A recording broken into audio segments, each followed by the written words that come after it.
एक गांव में चुड़ैल। जंगल के पास एक छोटा सा गांव था। उस गांव में एक परिवार रहता था। उस परिवार में 4 लोग रहते थे।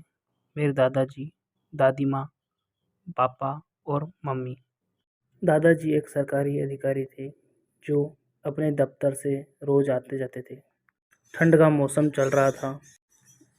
गांव में चारों तरफ कोहरा ही छाया हुआ था। उस दिन दादाजी दफ्तर का काम खत्म करके घर की तरफ लौट रहे थे।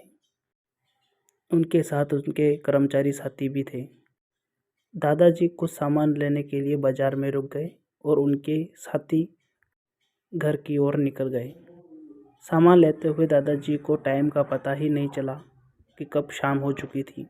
दादाजी बोले, अरे अरे, आज तो बहुत देर हो चुकी है। ऐसा लगता है कि आज घर जाते जाते रात हो जाएगी। अब जल्दी से घर जाता हूँ। इतना कहते हुए दादाजी जल्दी से घर पहुंचने के लिए जंगल के रास्ते से जाने लगते हैं। अंधेरा भी काफ़ी हो चुका था। जंगल भी सुनसान पड़ा था।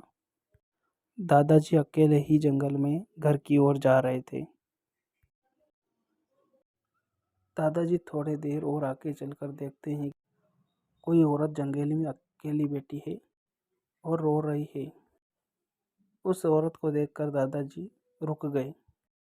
दादाजी सोचने लगते हैं कि इस सुनसान जंगल में ये औरत कौन है और यहाँ पर क्यों अकेले बैठी है। थोड़ी देर बाद उनको लगता है कि शायद किसी कर्मचारी की पत्नी है जो रास्ता भटक चुकी है। वह औरत के पास नज़दीक जाते हैं और उनसे कुछ पूछते हैं। दादाजी बोले, अरे बेटी, तुम कौन हो? इस सुनसान जंगल में अकेली क्या कर रही हो? उस औरत ने कोई जवाब नहीं दिया, बस जोर जोर से रोते ही जा रही थी। मानो ऐसा लग रहा था कि सारा जंगल उसके रोने से गूंज रहा है। फिर से दादाजी ने उस औरत से पूछा। बेटी, तुम्हारा घर कहाँ है? तुम कहाँ रहती हो? फिर से उस औरत ने कोई जवाब नहीं दिया। दादाजी को लगा शायद वह औरत डर चुकी है, इसलिए यह कोई जवाब नहीं दे रही है। दादाजी ने सोचा इसे अकेले जंगल में छोड़ना ठीक नहीं होगा, इसे घर ले जाना चाहिए। और फिर से औरत से कहते हैं कि बेटी, तुम मेरे घर पर चलो। तुम्हें मैं इस सुनसान जंगल में अकेले नहीं छोड़ सकता। थोड़ी देर बाद वह औरत चुपचाप उठकर दादाजी के साथ घर चलने के लिए तैयार हो गई। घर दोनों जाने लगते हैं। काफ़ी रात हो चुकी थी। घर वाले सभी परेशान हो रहे थे कि दादाजी अब तक घर पर क्यों नहीं आए। घर वाले सभी घर के आंगन में बाहर उनका इंतज़ार कर रहे थे।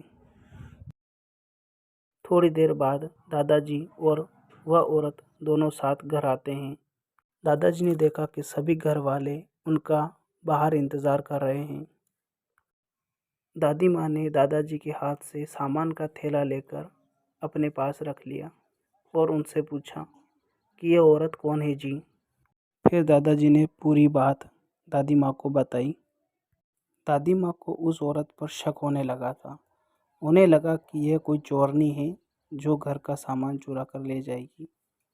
दादाजी ने कहा, अरे भगवान, इतना क्या सोच रही हो? यह एक अबला नारी है और इसे अपने घर में कुछ काम करने के लिए रख लो। दादी माँ ने दादाजी की बात मानकर उस औरत को काम करने के लिए रख लिया। अगली सुबह जब दादी माँ ने उस औरत को कहा, जाओ सबके लिए रसोई घर में जाकर खाना बना दो, वह औरत चुपचाप बिना कुछ कहे रसोई घर में चली जाती है। दादी माँ ने उसे रसोई का सारा सामान दिखा दिया था और कहा कि जल्दी से अब खाना बना दो, सबको भूख लग रही होगी। इतना कहते हुए दादी माँ रसोई से चली जाती है। थोड़ी देर बाद दादी माँ ने आकर देखा कि उस औरत ने अभी तक थैले में से मछलियाँ निकाल कर ही रखी हुई हैं। यह देखकर दादी माँ को गुस्सा आ गया और उस औरत से कहा, अभी तक तुमने कुछ भी काम नहीं किया है। बाहर सभी भूख लग रही है, भूखे बैठे हैं। कब तक बनेगा खाना और कब खाएंगे? इतना बोलकर दादी माँ वापस चली गई। दादी माँ को लगा शायद अनजान लोगों के बीच में घबरा रही है और काम करने से झिझक रही है। इतना सोचकर दादी माँ रसोई घर से चली जाती है। कुछ देर बाद में रसोई घर से कुछ अजीब सी आवाज़ आने लगी। यह सुनकर दादी माँ वापस रसोई की तरफ जाने लगती है और देखती हैं कि वह औरत कच्ची मछलियाँ खा रही थी। उस औरत को देखकर दादी माँ काफ़ी डर चुकी थी। उनके मुंह से आवाज़ नहीं निकल रही थी। उनके पैर एक जगह ही जम चुके थे।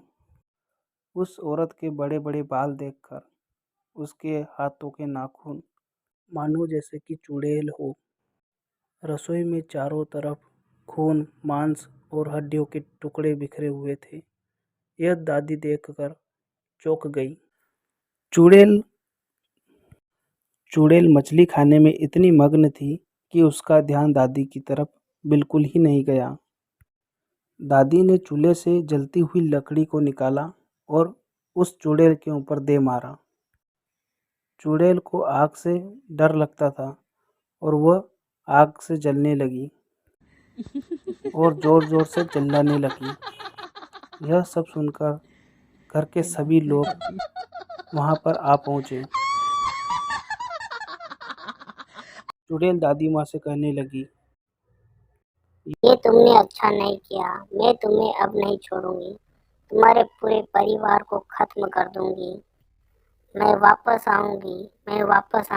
यह कहकर चुड़ैल घर से बाहर की ओर निकल जाती और जोर-जोर से चिल्लाने लगती है। आसपास के और चुड़ैल आग से जलती हुई आसमान में उड़कर चली जाती है। चुड़ैल को देखकर सभी गांव वाले घबरा जाते हैं।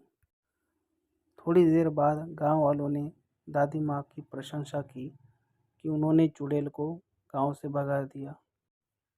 अब गांव वालों के पास चुड़ैल को भगाने का हथियार मिल चुका था, क्योंकि चुड़ैल आग से बहुत डरती थी।